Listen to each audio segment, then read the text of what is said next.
Magical Diwali पटाखा jeep. ये कहानी शुरू होती है सुंदरपुर के जंगल से। उस रात बहुत तेज तूफान था, तो वहीं जंगल में एक जादुई दरवाजा खुला और उसके अंदर से 3 लिलीपुट निकले। वो लिलीपुट जंगल में कुछ ढूंढने के लिए आए थे। वो लिलीपुट कुछ दूर जाकर जंगल की जमीन में एक गड्ढा बनाने लग जाते हैं। वहीं जंगल के पास में ही सुंदरपुर नाम का गांव था। वहां गांव में मिंटू नाम का एक अनाथ लड़का गांव के चौपाल के पास रहता था। उसने वहीं पर अपनी झोंपड़ी लगाई हुई थी। मिंटू दिन के समय गांव में एक आम का ठेला लगाकर गांव में जगह जगह घूमता और आम बेचा करता। ऐसे एक दिन बहुत तेज तूफान आया और गांव में बाढ़ आ गई। इससे गांव वालों को बहुत नुकसान हुआ और बाढ़ में मिंटू की झोंपड़ी और उसका सारा सामान भी बह गया। उस बाढ़ के आने से अब मिंटू के पास रहने को कोई जगह नहीं बची थी। ये देखकर मिंटू बहुत दुखी खड़ा था और कुछ सोच रहा था। इतनी मेहनत से मैंने अपने रहने के लिए वो झोंपड़ी बनाई थी, उस बाढ़ के आने की वजह से वो भी नहीं रही और उस बाढ़ में मेरा आम का ठेला भी बह गया। मेरा तो सब कुछ बाढ़ की वजह से चला गया। अब मैं क्या करूंगा? वो ऐसे ये सब सोच ही रहा था कि वहीं सामने उसकी नजर एक बाल्टी पर पड़ती है। वो बाल्टी खुद ब खुद आगे जा रही थी। ये देखकर मिंटू बहुत आश्चर्य हुआ। अरे ये बाल्टी अपने आप कैसे जा रही है? इसका पीछा करके देखता हूँ, आखिर ये कहाँ जाती है। ऐसे मिंटू उसका पीछा करने लग गया। वो उसका पीछा करते करते जंगल पहुंच गया।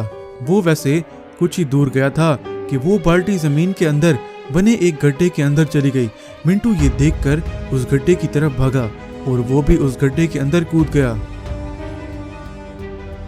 जब मिंटू उस गड्ढे के अंदर पहुंचा तो वो एक अलग ही दुनिया में पहुंच गया था। उस दुनिया में हर तरफ जादुई जीव घूम रहे थे। वहां उस दुनिया में लिलीपुट भी थे। एक लिलीपुट ने मिंटू को देख लिया और मिंटू के पास आया। ए मानव, तुम्हारी हिम्मत कैसे हुई हमारी जादुई दुनिया में आने की?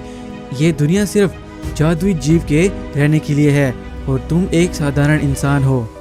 मिंटू ने उस लिलीपुट को सारी बात बताई कि उसका घर बाढ़ में कैसे बह गया और वो उस जादुई दुनिया में कैसे पहुंचा। दरअसल जिस बाल्टी का पीछा करते हुए तुम यहाँ तक पहुँचे हो, उस बाल्टी के अंदर हमारा एक लिलीपुट जासूस था। हमारी दुनिया का एक जादुई इच्छा पत्थर धरती लोक पर कहीं खो गया है। वो लिलीपुट ऊपर धरती लोक पर उसी को ढूंढ रहा था। मेरे पास रहने को कोई जगह नहीं है। क्या मैं तुम्हारी इस जादुई दुनिया में रह सकता हूँ? नहीं नहीं, तुम यहाँ नहीं रह सकते। यहाँ सिर्फ जादुई जीव रह सकते हैं। यहाँ हमारी दुनिया में एक विशाल दानव रहता है। वो इंसान खाता है। इससे पहले उसे तुम्हारी इंसानी गंध आ जाए, तुम तुरंत यहाँ से निकलने की करो। मिंटू जैसे ही उस जादुई दुनिया से बाहर निकलता है, वो गड्ढा वहां से गायब हो जाता है। मिंटू वापस अपने गांव की तरफ जाने लगता है।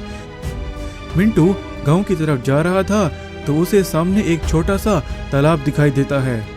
इतना चल चल कर बहुत थक गया हूँ, बहुत प्यास भी लगी है। जाके सामने उस तालाब से थोड़ा पानी पी लेता हूँ। मिंटू उस तालाब से पानी पीने के लिए उस तालाब के पास पहुंच जाता है।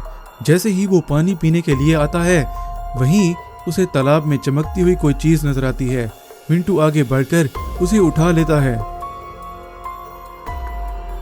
ये तो मुझे वही इच्छा पत्थर लग रहा है जिसका वो छोटा लिलीपुट बता रहा था। अगर ये सच में जादुई इच्छा पत्थर निकला तो मेरी तो लाइफ सेट हो गई। जल्दी से इसका इस्तेमाल करके देखता हूँ। जादुई पत्थर मेरे लिए एक सुपर बाइक बना दो।